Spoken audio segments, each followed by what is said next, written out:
There you are. She has been wearing this temporary for like 15 days, and we are removing it now.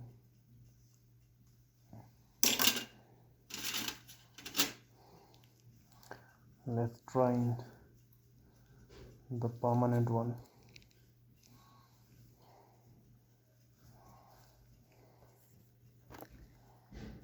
Okay.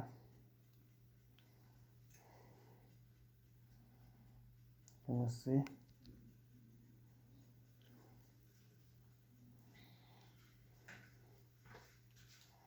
The margin should match with the margins that we have prepared on the tooth. And if you run a probe up, down, it should not make a noise. It should be smoothly going up and down at the margin.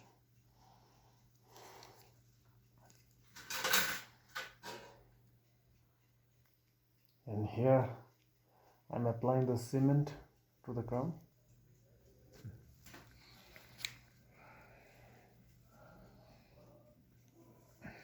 So the cement smeared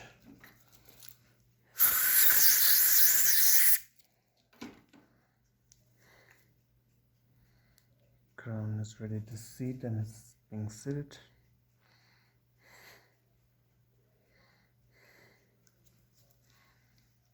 Why the excess right there?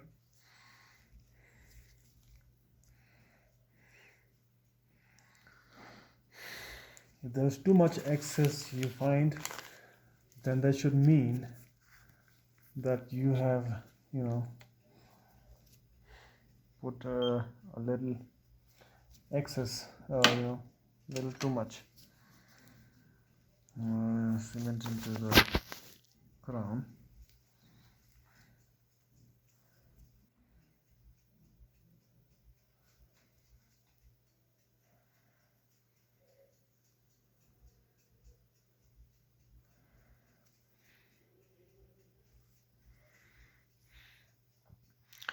Now my personal method is here. Remove the cement. Don't push the cement too hard. The crown too hard. Actually, it will force the cement into the sulcus, which we don't want. We don't want cement to be pushed into the sulcus, which will eventually create a pocket, and it will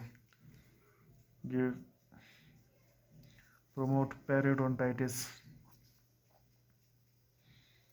Gums will be constantly inflamed.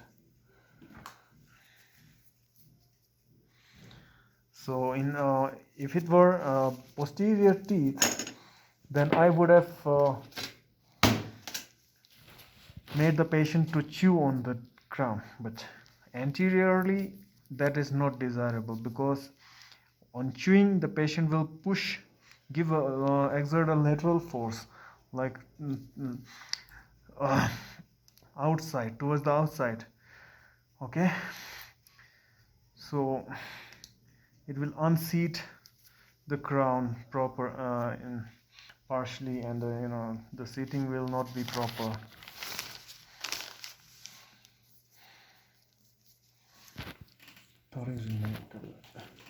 ऐसे थोड़ा सा यूं भी कर लेना, थोड़ा भी हाँ.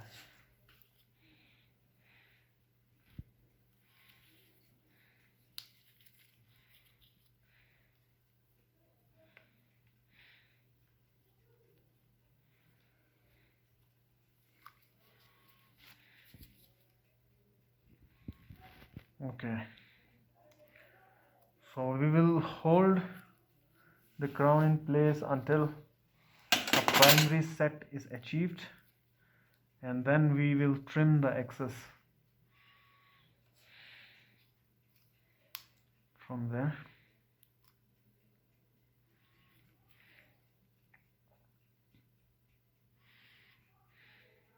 This is my method of doing it.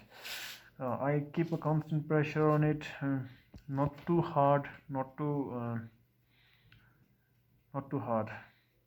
A passive, retentive pressure on the crown.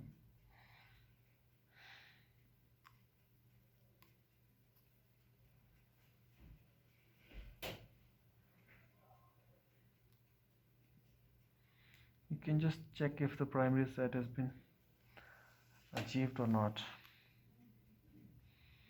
So the cement here is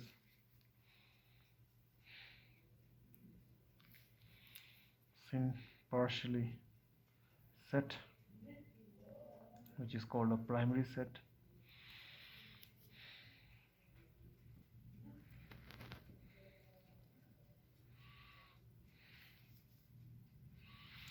From here we can release the pressure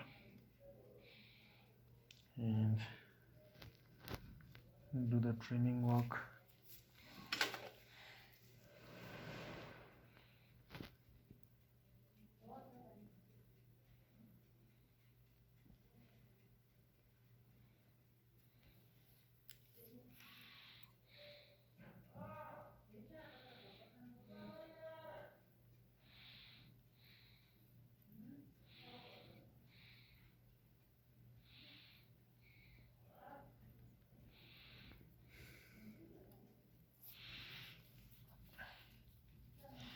I want you people to appreciate the reflections from the mirror, and I'm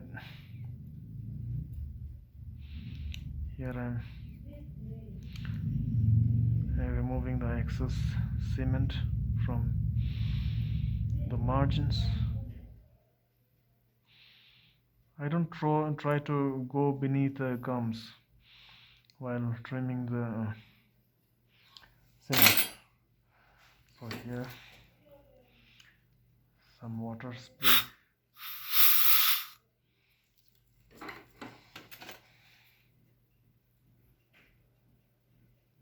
Is it zoomed? Zoomed in.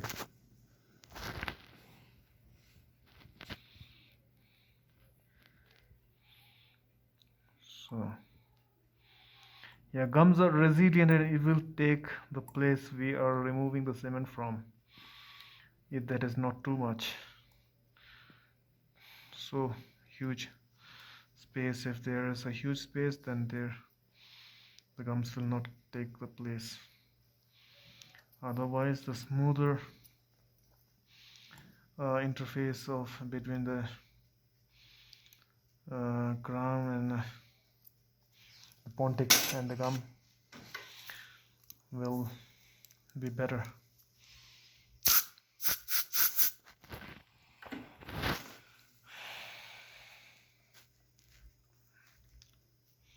Many times I prefer to put dental floss beneath the pontic. That makes it easier to clean the cement. Yeah, so you can do that also.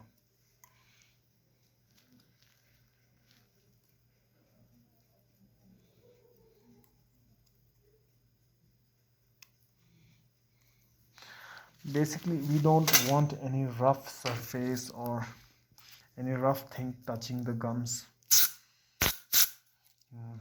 which will irritate.